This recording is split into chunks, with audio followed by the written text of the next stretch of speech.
बदलता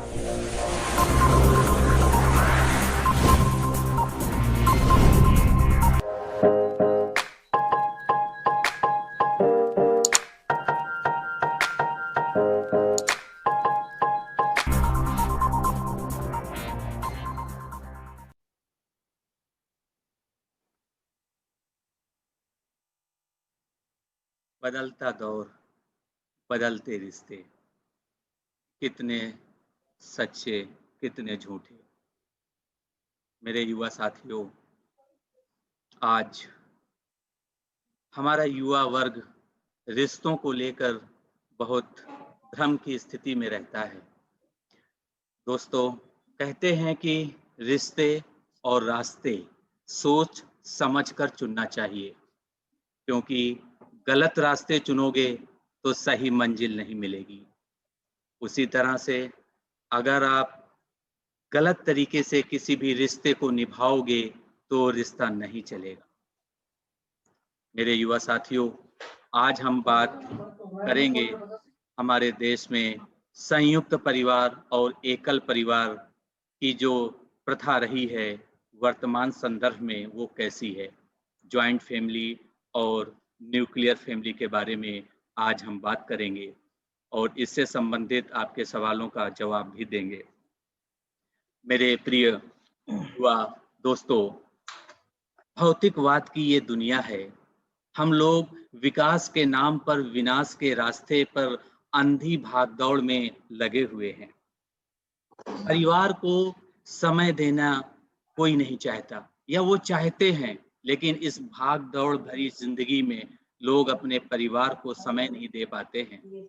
ऐसे में उनका रिश्ता पुष्पित और पल्लवित नहीं हो पाता है।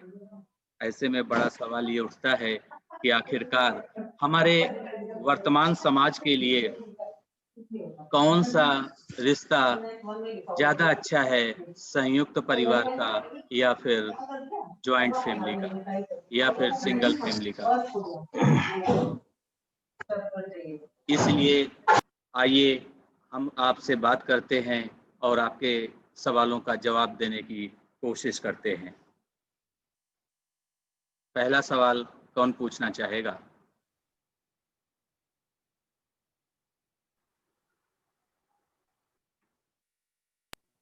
मैं प्रणय, आप कहें तो मैं एक सवाल पूछना चाहता हूं सर इस मुद्दे पर।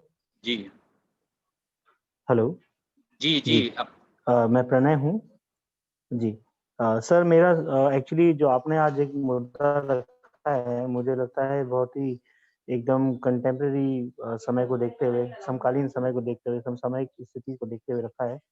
और इस मुद्दे की इसकी समझ हमको होना गहराई तक बहुत ज़रूरी है, जिसके लिए मेरे मेरे मन में कुछ सवाल हैं, कुछ शंकाएं हैं जो मैं आपके थ्रू यहाँ पे रखना चाहता हूँ, और उसके आपसे आशा करता हूँ कि उसका मुझे जो है रिप्लाई मिलेगा।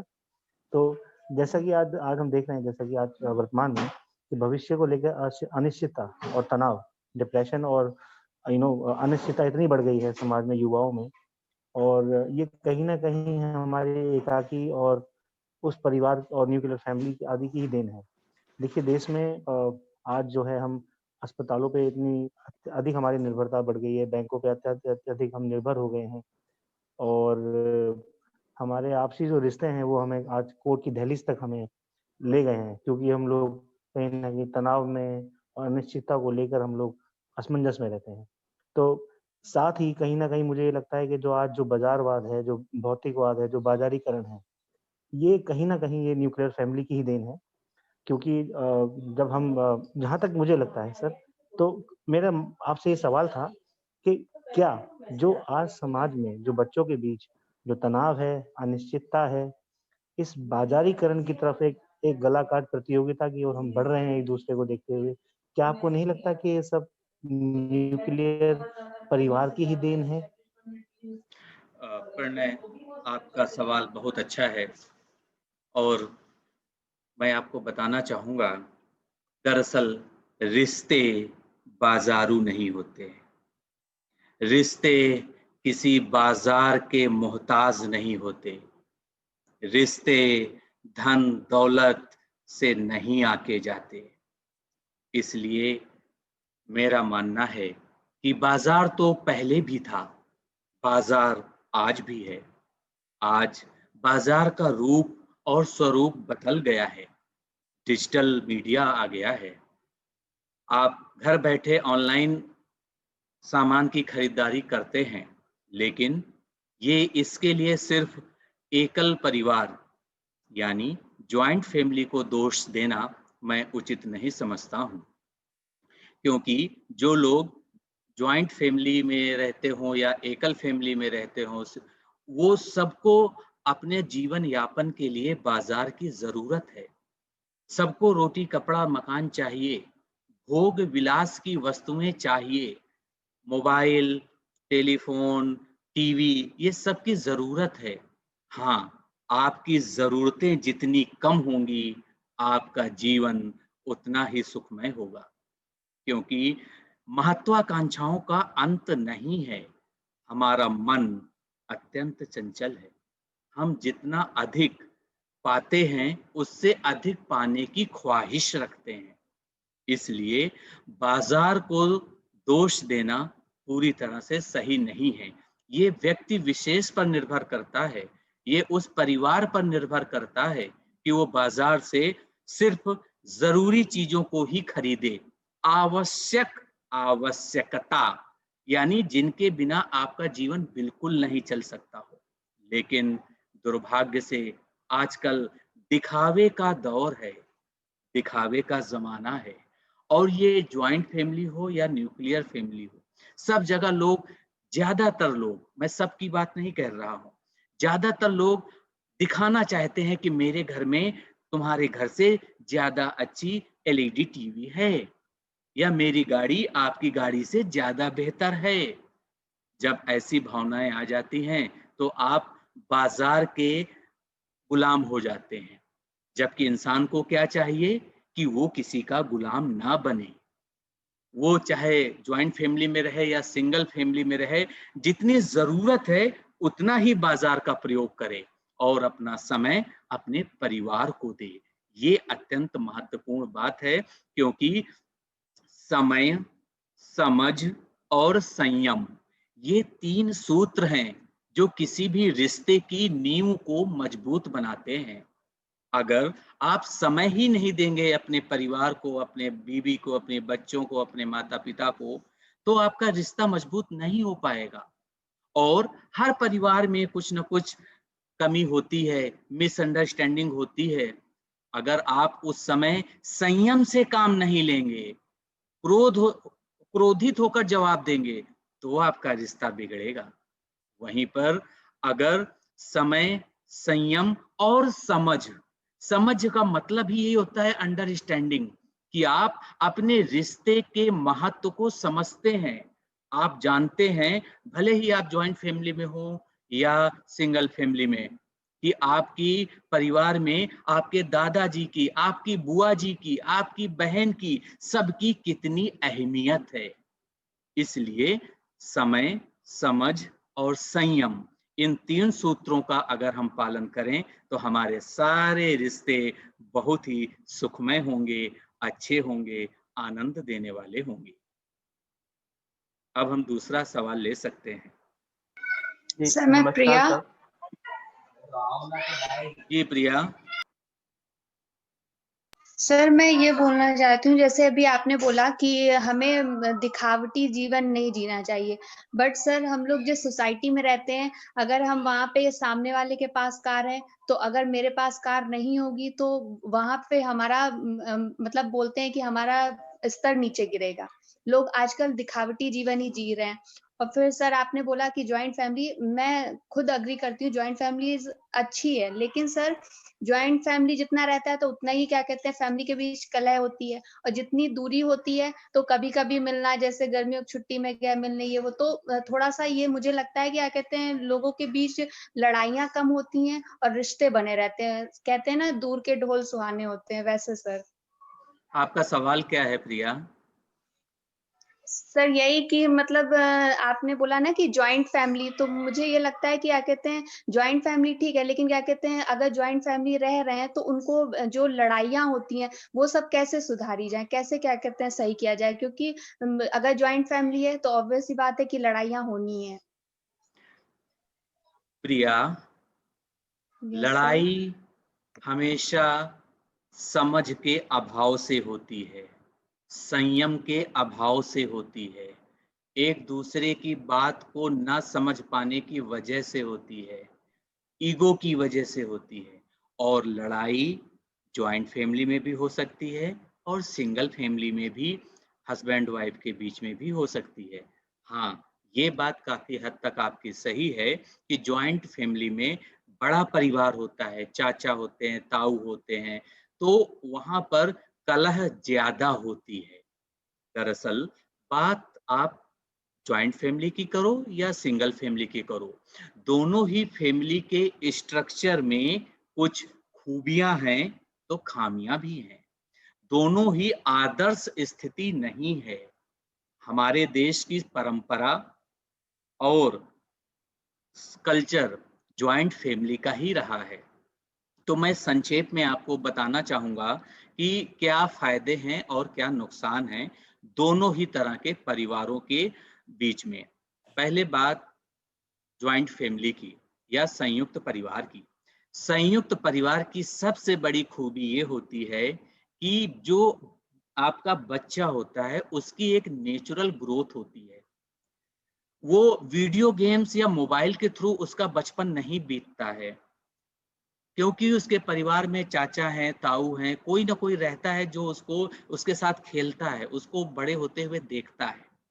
पहली जो प्लस पॉइंट है। दूसरा, जॉइंट फैमिली में कोई समस्या आती है बाहर से, तो उसका समाधान सारे फैमिली मेंबर्स के लोग मिलकर निकाल लेते हैं। तीसरा, कई बार जॉइंट फैमिली की वजह से अगर आपको एक परिवार के पास, जैसे बड़े भाई के पास पैसे नहीं हैं, उसका बिजनेस ठप पड़ गया है, लेकिन छोटे भाई का बिजनेस सही से चल रहा है, तो वो एक दूसरे को आर्थिक सहयोग कर सकते हैं, क्योंकि वो सब एक साथ हैं, एक दूसरे के साथ हैं, एक दूसरे के सहयोग के लिए हैं। लेकिन फिर मैं वही बात कहूंगा प्रिया, ये व्यक्ति विशेष पर निर्भर करता है। जॉइंट फैमिली में भी साथ में रहते हैं तो कलह क्यों होती है? क्योंकि परिवार के लोग आपस में ही एक दूसरे से आगे निकल जाने की होड़ लगा लेते हैं। आपस में ही उनको सर लगता है कि मेरा चाचा का बेटा आईएएस बन जाए, ठीक है, लेकिन मेरा बेटा आईएएस बन जाए, लेकिन मेरे चाचा का बेटा जो है एमबीबीएस में फेल हो जाए। तो ये दुर्भावना तो कभी भी कहीं भी किसी के भी मन में आ सकती है। और परिवार समाज की सबसे छोटी इकाई होती है, इसलिए हमें व्यक्ति के तौर पर अपने आप को उन्नत करना है, समझना है। खामियों की बात करें तो आपने पहले ही बता दिया कि कलह बहुत होती है, देवरानी जेठानी के बीच में नहीं बनती है। आप समझ सकते हैं हमारे परिवार का ये स्ट्रक्चर है, लेकिन वही तीन बात, अगर समय, समझ और संयम, ये तीन चीजें आपके जीवन में नहीं हैं, तो आप किसी तरह के परिवार में रहें, आपके साथ परेशानियां होंगी। उन परेशानियों को दूर करने का तरीका यही है कि आप सबको यथा योग सम्मान दें, आप एक अच्छे लिसनर बने, सामने वाले की समस्या को समझें, तभी आप उसका समाधान निकाल सकता है। अगर आप क्रिया की प्रतिक्रिया बहुत ही उत्तेजक तरीके से गुस्से में दोगे तो आपके परिवार का ही नुकसान है। अब हम अगला सवाल लेते हैं। सर मेरा सवाल सर पूछें? जी अभिनव। जी सर। सर जहाँ आज आजकल हम देखते हैं कि पलायन बहुत तेजी से होते जा रहे हैं। लोग रोजगार के लिए अपने घर को छोड़ के दूसरे शहर, दूसरे राज्य, इवन दूसरे कंट्रीज भी जा रहे हैं। तो क्या ऐसी स्थिति में जॉइंट फैमिली में रहना मुमकिन है? ये आपका बहुत ही महत्वपूर्ण सवाल है, लेकिन कई बार आपको अपने सवालों के जवाब खुद ही तलाशने होते हैं। देखिए, जी। हमारे देश में कोई खुद को हिंदू कहता है, कोई खुद को मुसलमान कहता है, लेकिन मजा तो तब है जब आप खुद को इंसान कहें।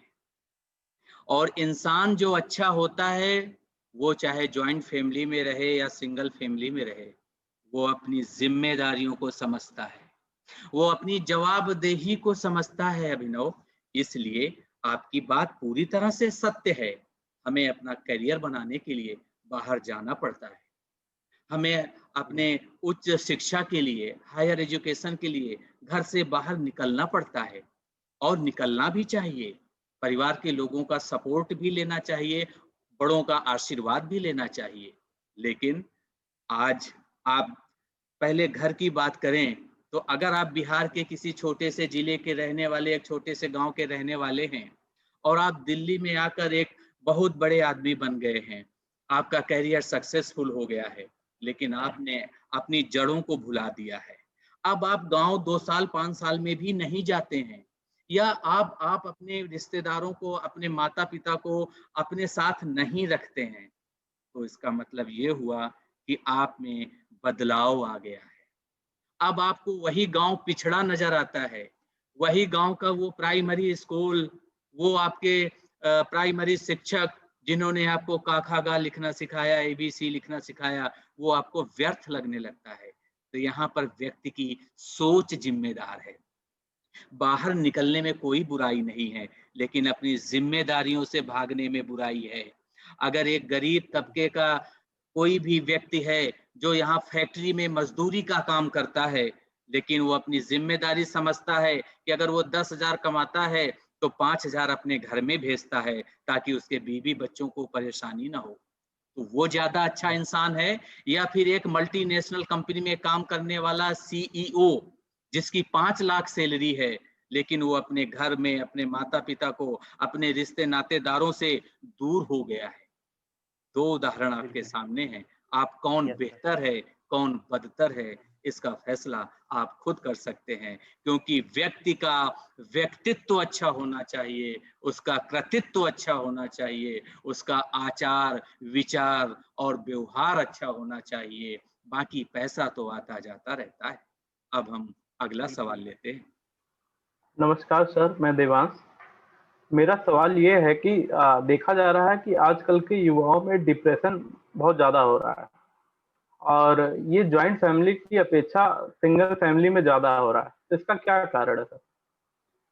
आपका सवाल अत्यंत वाजिब है देवांश, क्योंकि डिप्रेशन, अवसाद एक बहुत बड़ी समस्या है और इसका बहुत से इसके कारण हैं, लेकिन जो मुख्य कारण है वो है तनाव, वो है अकेलापन, वो है अपना दुख दर्द किसी से ना बांटने वाले कोई नहीं है। हम सोशल मीडिया में हैं, हमारे सोशल मीडिया में बहुत से फ्रेंड्स हैं, बहुत से फॉलोअर्स हैं, लेकिन घर में हम अकेले बैठे हैं। ये दुर्भाग्य है। आप अपने पड़ोसी से जाके बात नहीं कर रहे हैं, उससे व्हाट्सएप पर चैट कर रहे हैं। ध्यान रखिए, तकनीकी की दुनिया आपको पल भर का, क्षण भर का सुख देगी, लेकिन असली की दुनिया आपको लंबे समय का आनंद देती है। इसलिए अगर आपको तनाव से बचना है तो अपने परिवार के लोगों से बात करनी है। आप जॉइंट फैमिली में रहते हैं तो आप चाचा से, ताऊ से, जिससे भी आपकी अच्छी बनती है, आप उनसे अपने तनाव को शेयर कर सकते हैं। और तनाव होना बेहद स्वाभाविक है।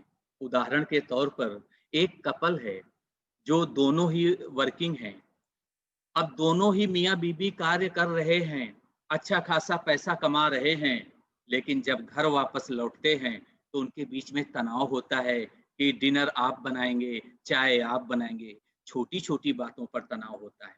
या मैं आपसे कम नहीं कमाती हूँ कि मैं आपकी धौंस सुनूंगी, या मैं क्यों ये काम करूं। इसलिए आपस में तनाव होना स्वाभाविक है। वहीं दूसरी तरफ एक महत्वपूर्ण बात है बच्चे का, और उस बच्चे का नेचुरल ग्रोथ कैसे होगी। अगर मियाँ बीबी दोनों ही ऑफिस में जाते हैं तो वो बच्चा तो बाई के बलबूते पल रहा है, वो बच्चा तो मोबाइल गेम और वीडियो गेम के जैसे दुनिया में पल रहा है, तो बड़ा होगा तो क्या सीखेगा। इसलिए तनाव से बचने का सबसे अच्छा उपाय यही है कि आप असली जीवन जिएं, जीवन के असली आनंद को उठाएं, फेसबुक, सोशल मीडिया की नकली दुनिया से दूर रहें। मैं ये नहीं कह रहा कि वो खराब है, लेकिन वो उतना भी अच्छा नहीं है जितना अच्छा आजकल के युवा उसे मानने लग गए हैं। क्योंकि महत्वपूर्ण बात ये है कि आप अपने फ्रेंड से चैट करने के बजाय आप अपने पापा को फ़ोन में बात कर लीजिए। बताइए कि आज आपके ऑफ़िस में ये समस्या हुई। ध्यान रहे 2 शब्द हैं, पढ़ना और कढ़ना। पढ़ाई का अर्थ है कि आपने डिग्री बहुत बड़ी ली है, पीएचडी कर लिया है, आप बहुत अच्छे जगह प्रोफेसर हैं, लेकिन कढ़ना का मतलब होता है दुनियादारी की समझ, जो आपके हाई स्कूल पास पिताजी के पास है। आपके पिताजी, आपके चाचा जी हो सकता है ऐसा आपको ज्ञान दे दें जिससे आपकी समस्या का समाधान हो जाए और आपके तनाव का अंत हो जाए, क्योंकि वे भले आपके जितना पढ़े नहीं हैं, लेकिन वे कढ़े ज्यादा हैं। उनके पास दुनियादारी का अनुभव ज्यादा है, वो ज्यादा अच्छे से समझते हैं क्योंकि उनकी उम्र आपसे अधिक है। इसलिए तनाव से बचने के लिए आप हमेशा अपने दोस्तों से बात कीजिए, घुलिए मिलिए, अपने टीचर्स से बात कीजिए, अपने परिवार से बात कीजिए और हमेशा ध्यान रखिए कि जीवन एक ही मिला है और इस जीवन को अच्छे से जीने की कला आपको खुद ही तय करनी है। इसलिए बेहतर ज़रूरी है कि आप तनाव से दूर रहें, सकारात्मक कार्यों में अपना मन लगाएं। आपकी हॉबी है, मान लीजिए कि आपकी हॉबी पेंटिंग करना है, आप पेंटिंग कीजिए। नॉवेल लिखना आपकी हॉबी है, वो कीजिए। तो आप अपने आप को यदि व्यस्त रखेंगे तो यकीन मानिए आप स्वस्थ भी रहेंगे और मस्त भी रहेंगे। और जब कोई भी व्यक्ति व्यस्त रहता है तो मस्त रहता है, तो वो स्वस्थ भी रहता है, चाहे वो मानसिक स्वास्थ्य हो या शारीरिक स्वास्थ्य हो। इसलिए दुर्व्यसनों से बचिए, अच्छी चीजें पढ़िए। दरअसल अब मैं एक बहुत ही गंभीर बात कहने जा रहा हूँ। हमारा जीवन क्या है? पानी का बुलबुला है, पता नहीं कब फूल जाए। हम बात करते हैं कल की, यहाँ पता नहीं है अगले पल की। अगले पल क्या होने वाला है हमें नहीं पता और हमारी प्लानिंग कल की है। इसलिए जीवन का हर पल जी भर के जीना चाहिए, हर वो कार्य करना चाहिए जिससे आपको आत्मिक खुशी मिले, क्योंकि ultimately happiness is the goal of your life. किसी को खुशी उसके चीजों पर मिलती है, उसके अच्छे करियर पर मिलती है, लेकिन जो मैंने दुनिया देखी है तो मैं जानता हूं कि उनके पास करोड़ों रुपए हैं, नौकर चाकर हैं, गाड़ी है, बंगला है, लेकिन फिर भी वो रात को चैन की नींद नहीं सो पाते हैं। तो वहीं ऐसे मजदूर हैं जो दिन भर में 200 रुपए 300 रुपए कमाते हैं, लेकिन रात में चैन की नींद सोता है। तो कौन ज्यादा खुशी है? किसका जीवन अधिक धन्य है? इसलिए कभी कभी आध्यात्मिक हो जाइए। अध्यात्म, दर्शन, धर्म, सबके बारे में पढ़िए और जानिए कि आखिर हमारे जीवन का उद्देश्य क्या है, हमने क्यों जन्म लिया है। जन्म और मरण बस 2 ही सच हैं, लेकिन जब आप इस जीवन को अलविदा कहें तो आपके मन में यादें होनी चाहिए, खूबसूरत यादें, अच्छी यादें, ना कि कोई तनाव होना चाहिए, ना कि मैं ये नहीं कर पाया, मैं वो नहीं कर पाया। जितना भी जीवन मिला, जी भर कर आपने जिया, तभी इस जीवन की सार्थकता है। इसलिए धर्म, अध्यात्म, इनकी तरफ भी अपना रुख मोड़िए, उनको जानिए, पढ़िए। किसी धर्म को बुरा मत कहिए, क्योंकि कोई भी धर्म आपको लड़ना नहीं सिखाता। सभी धर्म आपको इंसान बने रहना सिखाते हैं, एक दूसरे की मदद करना सिखाते हैं। अब आखिर में हम गरिमा का सवाल लेते हैं। तो जो कि अर्निंग मेंबर होते हैं हमारी फैमिली में, उनको ऐसा क्यों लगता है कभी-कभी कि उनको बहुत टेकन ग्रांटेड लिया जाता है? मतलब ऐसा उनको क्या होना चाहिए कि ऐसा फील ना हो कभी कि बहुत फॉर ग्रांटेड लिए जाते हो फैमिली में, क्योंकि वो अर्निंग मेंबर हैं फैमिली के। जी बिल्कुल। देखिए गरिमा, सबसे बड़ी बात ये है कि पैसा क्या है? पैसा हमारे जीवन का साधन है, उद्देश्य नहीं है। हमें उतना पैसा चाहिए जितना हम कमा करके अपने जीवन को अच्छे से जी सकें। अब अच्छा सा जीवन जीने की परिभाषा क्या है? जहाँ पर आपको कोई दुख दर्द ना हो, जहाँ पर आपके जीवन की मिनिमम जो रिक्वायरमेंट हैं, वो फुलफिल हो रही हों, इतना ही पैसा पर्याप्त है। ज़रूरतें जितनी कम होंगी, जीवन उतना सुखमय होगा, क्योंकि आप कितना भी पैसा कमा लो, लेकिन आपके मन में महत्वाकांक्षाएँ बनी रहती हैं कि आज मेरे पास टू व्हीलर है तो कल फोर व्हीलर हो, इसके बाद बीएमडब्ल्यू हो, इसके बाद ये हो। लेकिन गरिमा, आपका सवाल इसलिए अधिक महत्वपूर्ण है क्योंकि परिवार में यदि एक व्यक्ति कमा रहा है, बाकी व्यक्ति नहीं कमा रहे हैं, तो ये 2 तरीके से देखना होगा। पहला, जो व्यक्ति कमाता है, उसको ये लगता है कि मेरी ही कमाई से मेरा परिवार चल रहा है और इस बात का उसको कई बार घमंड आ जाता है। उसको लगता है कि मैं पैसे देना बंद कर दूं तो इस घर में राशन नहीं आएगा, जबकि ये गलत सोच है। उसको चाहिए कि वो अपने परिवार का सहयोग करे।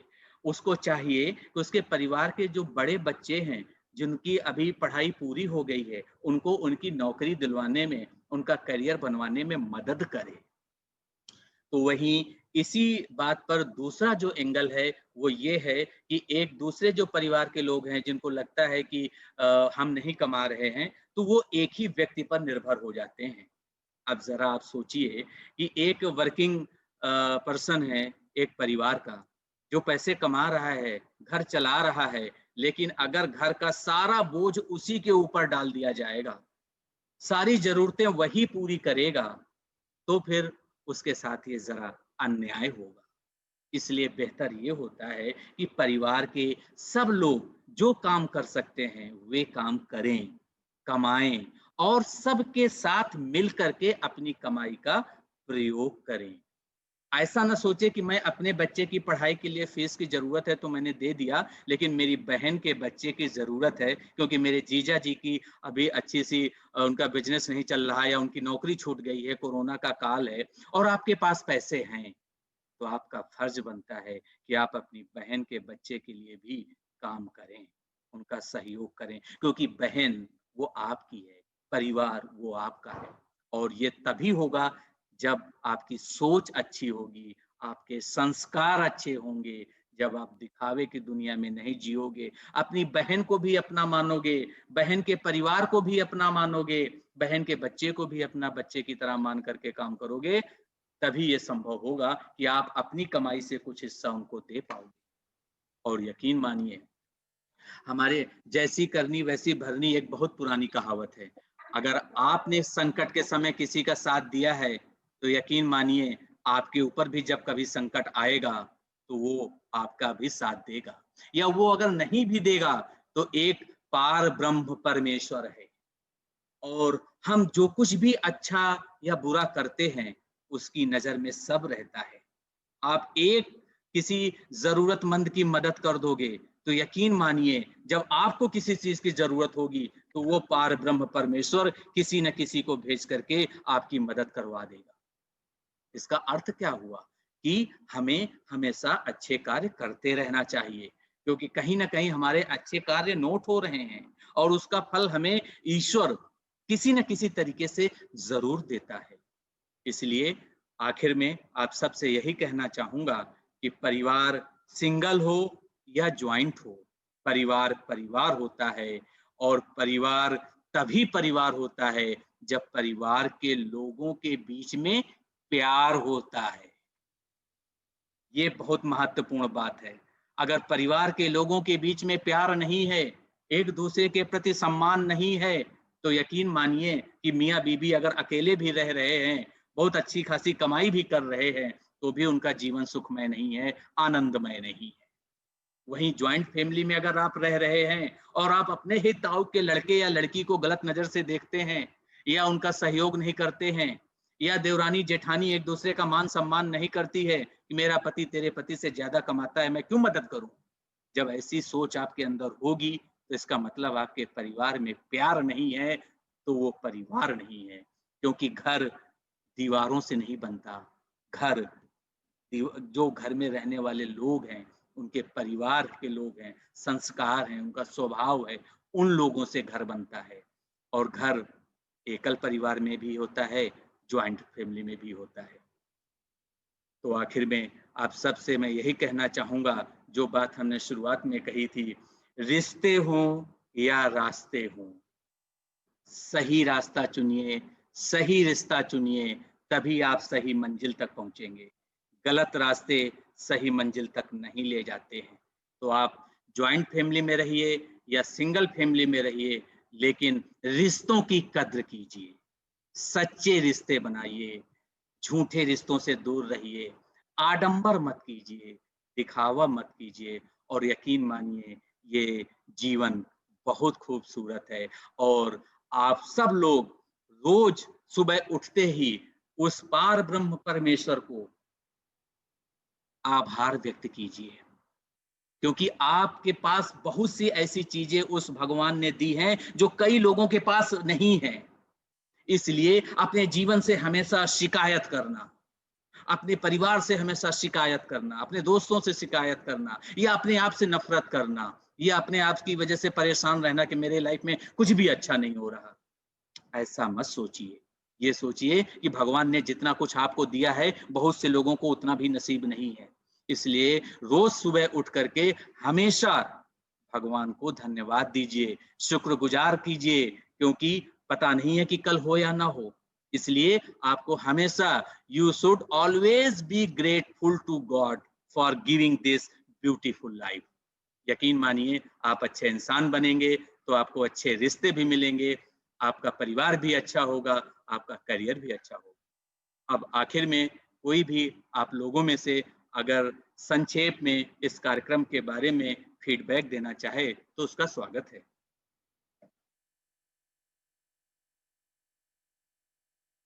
कोई फीडबैक देना चाहेगा इस कार्यक्रम के बारे में? या सर मैं बोलना चाहूँगा सर प्रणय।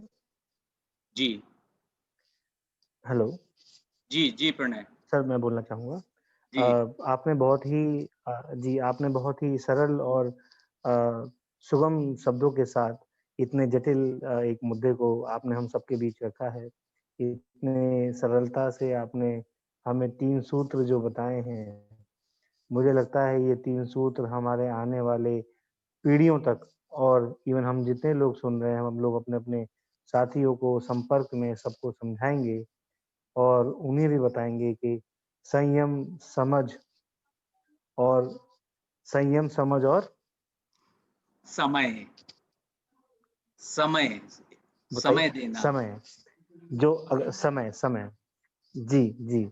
ये 3 सूत्र जो आपने बताए हैं, ये 3 सूत्र हम सभी के लिए उतने ही महत्वपूर्ण हैं, भले ही हम एकाकी परिवार में रहें, भले ही हम संयुक्त परिवार में रहें। जी बिल्कुल। हालाँकि मेरा अपना निजी मत ये है कि संयुक्त परिवार हमारा, जैसा कि आपसे भी बातों से भी लगा कि संयुक्त परिवार हमें पूरी तरह से परिपक्व, मजबूत और हमें एक ऐसी बुनियाद प्रदान करता है कि हम अपने गाँव में रहें, देश में रहें या विदेश में रहें, हम लोग अपनी जड़ों से जुड़े रहें, अपने बिल्कुल उसूलों पे खड़े रहें जी। और उनको ध्यान में रखते हुए आगे बढ़ते रहें। धन्यवाद प्रणय जी, आपके इस धन्यवाद सर। वैल्यूएबल फीडबैक के लिए। अब हमारे कार्यक्रम का समय कम है, तो मैं चाहूँगा कि सब लोग अगर 20-20 सेकंड में अपना फीडबैक इस कार्यक्रम के बारे में दे सकें तो अच्छा रहेगा। जी सर, मैं देवांश। मैं ये कहना चाहता हूँ, जो आपने ये एक सीरीज की शुरुआत की है कि रिश्तों और संबंधों को लेके, ये बहुत ही अच्छा किया है, क्योंकि आज के समय में जो देखा जा रहा है, खासतौर से लॉकडाउन के बाद से कितने रिश्ते खत्म हो रहे हैं और तमाम तरह की दिक्कतें आ रही हैं। तो ये एक बहुत बढ़िया कार्यक्रम आपने शुरू किया है, जिसकी आज बहुत जरूरत है। धन्यवाद यही है सर देवांश। हमारा कहना। सर मैं समय कम है, 1 मिनट से समय कम है, कृपया जल्दी करें। जी सर।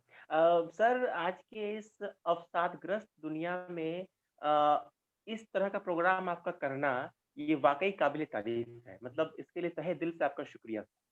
धन्यवाद। गरिमा सर मैं प्रिया। जी। सर मैं ये बोलना चाहूंगी कि आपका ये कार्यक्रम आज के युग के बच्चों को जरूर देखना चाहिए। इवन मुझे भी लगता था कि ज्वाइंट फैमिली अच्छी होती है, बट आज आपके पॉइंट ऑफ व्यू से मुझे समझ